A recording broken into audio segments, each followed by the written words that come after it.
Foam rollers. No, you do that again. I can see you in the mirror. Oh, there we are. We've got a variety of foam rollers here today. Foam rollers is a tough thing to say, so if I do stumble today, let me know. We've got a variety because actually some of them can be quite different. We've also got a couple of smaller little instruments of torture. All of it is to help with trigger point therapy and myofascial release. Those are some big words, but pretty much it's relaxing any muscles that can be more aggravated, or after exercise, any tight muscles that are too achy where you have DOMs. We have videos on that, we'll discuss it. We're going to talk about this one first.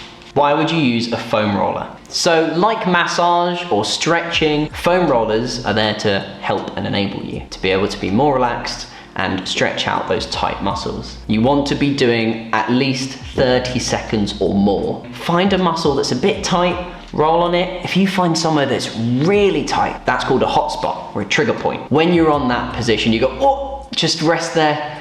Tell yourself to relax on it. Tell yourself to relax on it until that muscle pain starts to cease. The less pain you feel, slowly it means it's getting more relaxed. So this foam roller, not only being funky and amazing and a really cool color, but also it has a couple of different sections. It always has a hole in the middle, not always specifically sure why. I think it builds more integrity and also it's cheaper because then you're not having to have an entire solid piece. I'd say it's like medium aggressive in relation to how spongy it is. The softer it is, it won't feel as painful as it is if it's really solid and hard. This is about medium. Not sure how well you can see, but we've got a section here, which are straight ridges, which are bobbly. You would roll either forwards and backwards or up and down on it. But then you also have kind of these like hexagon-shaped pyramids. These are to press more so. This would probably be more aggressive and hurt more than something with a wider surface area. This will cause less pressure on your muscles. So this one has two options. So, our beautiful orange foam roller. This one is from tptherapy.com. This one's probably a little bit softer, a bit more spongy, a little bit nicer to lie on. Still quite small, like the other one, which is your average size you normally get. It's quite good for more your legs and probably I'd say arms, less so for your spine and your back. But it doesn't mean that you can't use it on everything. You've got some of the smaller dimpling, which is like using a thumb, but way less aggressive because it still has surface area. But then you get these big, nice, thick pads that you can rest on. So let's say you've got a really tender area. You can use this thicker area to roll forwards and back on and it won't hurt as much. Really like this one. We've now upgraded to a wider foam roller.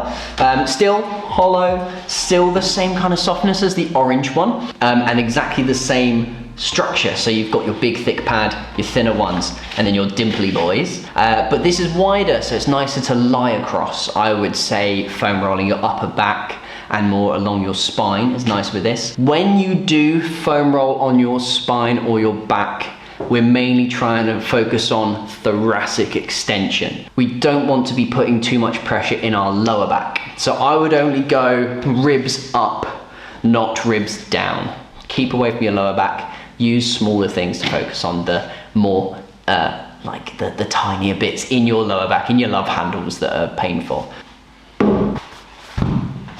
Again, with our nice, beautiful wide foam roller. Lying on this one is super, super lovely. I could nap on this. This one has tiny little dimples and it is quite soft. This would probably be good for people who want to start foam rolling but haven't really tried before.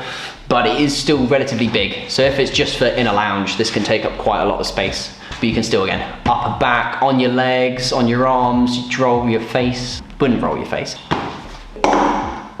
Now, fancy tool. The issue with this is there's only some things you can do which are by yourself.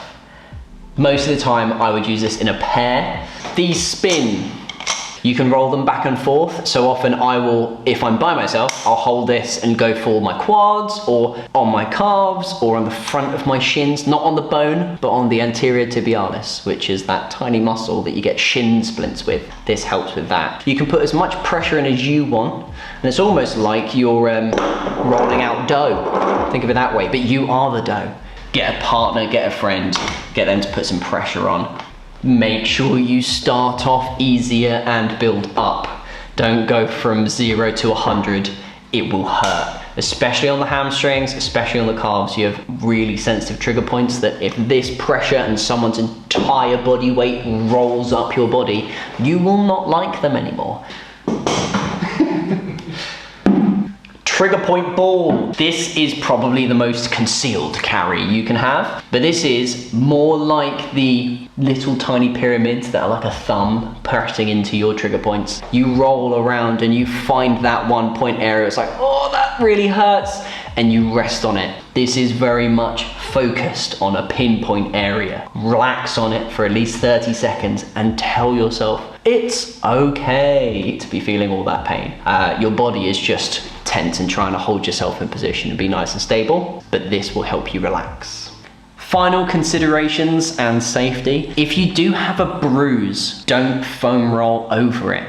It's just going to push around more of that clotted blood, which is a little bit unsafe. Anything that's tight and is a healthy muscle, healthy-ish, we can make it healthier, but if it's something that's a true injury, we just want to steer clear. Again, 30 seconds or more foam rolling one specific area. Try different angles for each muscle, whether it be your arm or your leg or your back. Make sure to relax and just give it a go. Find all the exercises that we cover in relation to foam rolling on the Instagram, possibly on some of the YouTube videos. We look forward to seeing you again.